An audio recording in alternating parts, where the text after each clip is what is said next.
Setiap makhluk nyawa pasti akan mengingat ajalnya cepat atau lambat. Sesiapa pun tidak dapat menduga bila saat kematian mereka akan tiba. Sebab itu ramai yang masih leka. Tiada persediaan menanti saat kematian itu datang pada mereka. Bila datangnya ajal seseorang itu tidaklah dilambatkan atau dipercepatkan walau sesaat. Bersediakah kita? Maka kalau kita lihat persediaan manusia menghadapi datangnya kematian, maka kita lihat bagaimana firman Allah SWT. Apabila nafas seseorang telah sampai ke kerongkong dan dikatakan kepadanya, siapakah yang dapat menyembuhkan? Dan dia yakin bahawa sesungguhnya itulah waktu perpisahan. Dan bertaut betis kiri dan betis kanan kepada Rabbmu lah, kepada Tuhan kamu lah. Hari itu kamu dikembalikan. Surah Al-Qiyamah ayat 26 hingga 30. Dah kaku dah. Kan? Dah kaku dah. Orang kata terkulai lah. Tak boleh buat apa dah. Tatkala Allah Ta'ala cabut nyawa, nafas dah sampai sini, dah tak ada apa dah. Tak ada yang boleh menyembuhkan. Itu sebabnya Iskandar Zulkarnain, kan, antara sejarah raja yang beriman kepada Allah, ketika dia nak mati itu dia pesan pada bala tenteranya, kalau aku mati besok jangan lupa buat 3 perkara. Apa dia? Yang pertama, usung jenazah aku tu pastikan tabib. Tabib ni bahasa dululah, bahasa sekarang doktor lah. Tabib yang handal-handal untuk pikul jenazah aku tu bawa sampai ke kuburan. Yang kedua, waktu usung jenazah aku tu, pastikan ditabur segala harta kekayaan aku. Sepanjang perjalanan tu, nak sampai ke kubur. Dan yang ketiga, waktu usung jenazah aku tu, pastikan tangan aku terkulai, biar semua orang nampak. Maka tentera dia pun tanya, kenapa kau nak macam tu pula? Yang pertama, bila usung jenazah aku tu, sejajar dengan ayat tu tadi, maka ditanya, siapakah yang dapat menyembuhkan? Tak ada siapa menyembuhkan. Maka tu soalan Iskandar Zulkarnain tadi kata, anda kata di usung jenazah tu, tanya pada tabib yang usung jenazah aku tu. Tanya dia. Mereka hebat mana pun mereka tak akan dapat mengubati satu penyakit yang disebut sebagai kematian. Mati tetap mati. Walau doktor pakar macam mana sekalipun lah. Hantarlah ke hospital mana sekalipun. Ubat yang paling mahal dalam dunia tak akan dapat menghalang kematian daripada berlaku. Itu pertama. Kedua, kenapa ditabur segala harta kekayaan tu tadi? Sebab nak tunjukkan kepada semua, bila kau taburkan, kau tengok orang lain akan ambil. Seorang-seorang ambil tanpa mampu kau berbuat apa-apa. Sebab apa?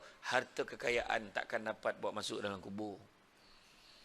Dan yang ketiganya, tangan terkulai layu. Kenapa? Sebab nak tunjuk kat semua orang. Macam mana kau lahir dulu tangan kosong, mati pun tangan kosong. Tangan dah terkulai layu di Tasik Madu Fauzah Latif. Terkulai layu tak boleh buat apa-apa sebab masa dah time. Masa budak-budak sekarang.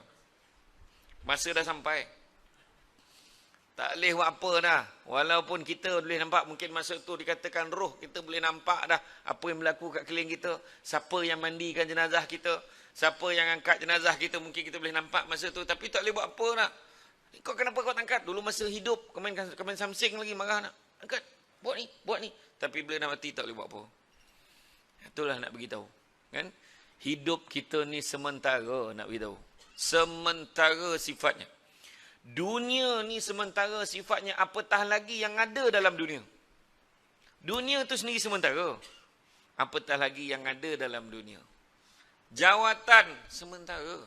Tak ada lagi orang jadi ketua kampung selama-lamanya. Ketua lorong selama-lamanya.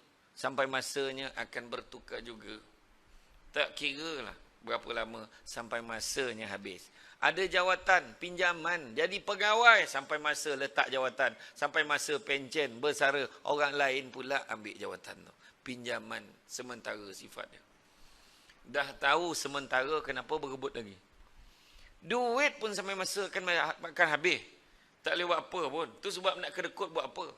Duit yang kita kedekut tu belum tentu. Contoh lalu tabung masjid buat-buat lalap. Lepas tabung tegak balik. Kan? Lepas tabung tegak balik. Dia kedekutkan duit apa? Kedekutkan duit yang ada dalam poketnya ada 100. 100 yang dikedekut tadi, belum tentu lagi dia punya. Keluar je daripada masjid, tayar bocor. Repair tayar. Bengkel tayar punya. Dalam perjalanan pula, teringat tadi. Oh, nak beli buku ni. Beli pula buku, anak pesan. Beli buku, kedai buku punya. Baru nak start motor, telefon bunyi. Bang, jangan lupa bang, beli bawang, beli tepung, beli ni. Pasar raya punya. Sudahnya sampai rumah, tinggal RM1. Tinggal RM1 aja lepas dah beli tadi, tinggal RM1. Sudah RM1 itulah yang masuk dalam tabung. Standard tabung masjid RM1. Sedangkan kalau awal-awal tadi masuk lalu tabung, masuk 100, insya-Allah ikhlas kita punya. Ikhlas ni yang payah ni. Ikhlas ni yang payah. Payah ikhlas ni. Kalau contohnya imam bagi satu borang sumbangan masjid. Tulis nama. Kalau bagi lebih daripada 100, cuba tengok. 100 dan ke atas, tulis nama siap IC. Pelepasan cukai. Kalau ikhlas, tulis RM1,000. Hamba Allah. Ini yang hamba Allah semua RM1. Perasan tak? Hamba Allah semua RM1 hamba Allah. Supaya jangan tahu siapa yang bagi RM1 ni. Kan? Tulis RM1 atau 20 sen. Samsul debat. Tulis. Betapa ikhlas ni dia. Tulis 20 sen tu. Itulah mampu dia. Contohlah. Tapi memang kena kecam lah lepas tu. Samsul debat 20 sen bagi dia kan. Contoh. Tapi tulislah Datuk ikhlasnya. Tapi kita kalau nampak orang bagi sumbangan, bagi sikit, jangan kita cakap-cakap pula. Buat dosa je. Nampak teman sebelah. Nampak gaya hebat ni. Jubah kala-kala. Nampak, ini banyak duit ni. Kali masuk, faham? RM5. Dia masuk RM5, dalam hati terdetik. RM5. Aku bagi RM10. Nampak? Langsung habis sedekah kita. Tu sebab jangan cakap-cakap. Kita tak tahu. Dia bagi RM5 dengan tahap dalam poket dia ada RM10. 50% daripada harta yang dia ada pada masa tu. Kita bagi 100 dengan tahap dalam akaun kita ada 5 juta. Bayangan. Not even 1%. Ayat cakap orang putih. Nampak itu dia. Jadi Allah SWT juga berfirman dalam surah Al-Anbiya ayat 35. Yang bermaksud tiap-tiap diri akan merasai mati. Kami menguji kamu dengan kesusahan dan kesenangan sebagai cubaan. Dan kepada kamilah kamu semua dikembalikan. Hidup di zaman ini, di zaman yang penuh mencabar, zaman ICT, zaman mesot, media sosial. Zaman medsos, apa? Medsos. Zaman media sosial, medsos. Media sosial pada hari ini, macam-macam. Kan? Macam-macam masalah, macam-macam perkongsian. Tak ada dah tapisan. Dulu TV bolehlah tapis-tapis. Sekarang nak tapis apa? Saya cakap. Kadang-kadang kita tak tekan pun. Dia dah berjoget-joget gambar perempuan tu. Yang internet tu tiba-tiba iklan kan. Tekan saya. Tekan. Tekan lagi beria kawan tu berjoget. Astaghfirullahalazim. Pandang ke kanan. Clear ke tak clear? Astaghfirullahalazim. Tengok tu. Tengok kan cahaya sangat. Benda ni berlaku kat semua tempat kecuali di Kuching. Kalau cakap tu kan. Kan? Macam-macam cabaran. Di negara kita sendiri, banyak kematian-kematian mengejut. Tengah tengok TV, mati. Tengah naik kereta, aksiden, mati. Kan? Masuk dalam peta air, semua ada. Jahat hari ni kan. Nak apa jadi macam tu? Macam mana tahap manusia tu? Peri kemanusiaan. Saya pernah pergi satu mesyuarat tu. Dalam mesyuarat tu datanglah ada seorang wakil pegawai daripada Jabatan Haiwan ni. Kan? Dia ada satu istilah baru tu. Kita perlu bersifat lebih baik dan berperi kehaiwanan. Wah. Saya terkejut tu. Ada istilah untuk haiwan tu. Bayangkan. Maknanya jangan kita menyeksa binatang. Bayangkan. Binatang pun ada sifat tu. Berperi kehaiwanan. Torok rimau tu dia tak makan anak dia sendiri tu. Kan? Dia tak bunuh anak dia sendiri. Punya sayang. Ayam tu cuba tengok. Macam mana mengapak dia. Nak cover telur tu. Mengeram telur. Tapi kita hari ni penderaan, ya Allah, makin lama makin teruk. Dan yang paling sedih, orang Melayu Islam. Apa penyakit tu?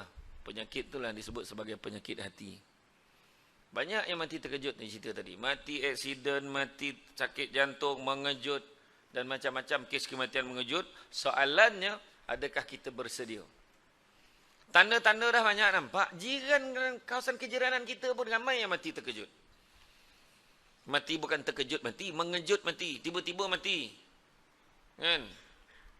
Tu sebabnya, percaya atau tidak, anak murid saya di USIM, anak-anak murid tempat saya di USIM, dia ada di antaranya membuat kajian. Rupa-rupanya lebih 80% yang meninggal disebabkan penyakit kanser akan meninggal pada hari dan bulan yang baik. Ramai yang tak perasan. Cuba tengok balik saudara mara kita, ahli keluarga kita yang pernah meninggal sebab kanser. Cuba semak balik. Dia meninggal lagi apa? Hari dan bulan yang baik. Macam mana tak hari dan bulan yang baik? Dia ni pula Allah Ta'ala takdirkan dia tahu dia mati bila. Lebih kurang lah dia tahu. Lebih kurang dia tahu dia mati bila sebab doktor cakap dia, awak ada tempoh tak sampai 3 bulan pun lagi. Kalau kita macam tu senang. Kita memang cakap, yalah cakap boleh lah. Tapi betul, dia tahu dia nak mati. Dia dah confirm dah doktor cakap ikut kadar denyutan jantung dia, ikut dari segi kapasiti kelemahan jantung nadi dia ni, tengok dari segi keupayaan dia, dia tak boleh sampai bertahan pun sampai 2 bulan tak sampai contohnya. Maka apa dia buat? Tak ada, dia pergi farm fair lagi dah. Tak ada, dia KK apa? KK apa nama tu? KK challenge. Ha. Dia joget kan? Tak ada. Tak ada buat lagi dah. Masa tu fikir apa? Aku mati dah ni. Apa dia buat? Mak, ni 10,000 mak tolong bagi dekat Bang Long sebab Bang Long nak meniaga gitu tak pakai duit. Mak bagi kat dia, sedekah kat dia. Ni mak 10,000 hantar rumah anak yatim. Ni 10,000 letak rumah ibu tunggal. Ni lagi 20,000 mak dengan ayah pergilah umrah. Pakailah duit ni. Lepas tu lagi 5,000 ni hari tu ada apa ni nak pakai kawan saya bagi dekat dia. Lepas tu ni bagi dekat sekolah lama Sumbangan kat sana. Ni bagi kat masjid mak ayah lagi 15,000. Lepas tu lagi 200 ni mak tolong top up. Top up kan handphone saya. Kenapa? Sebab dia nak telefon seorang-seorang. Nak beritahu, minta maaf, dia tak nak pergi dah. Apa lagi yang paling baik pada tu? Prepare betul. Prepare. Kita ni yang perasan tak mati-mati kan. Membelasah orang, bergaduh dengan orang, mengutuk orang macam hidup 1000 tahun ni.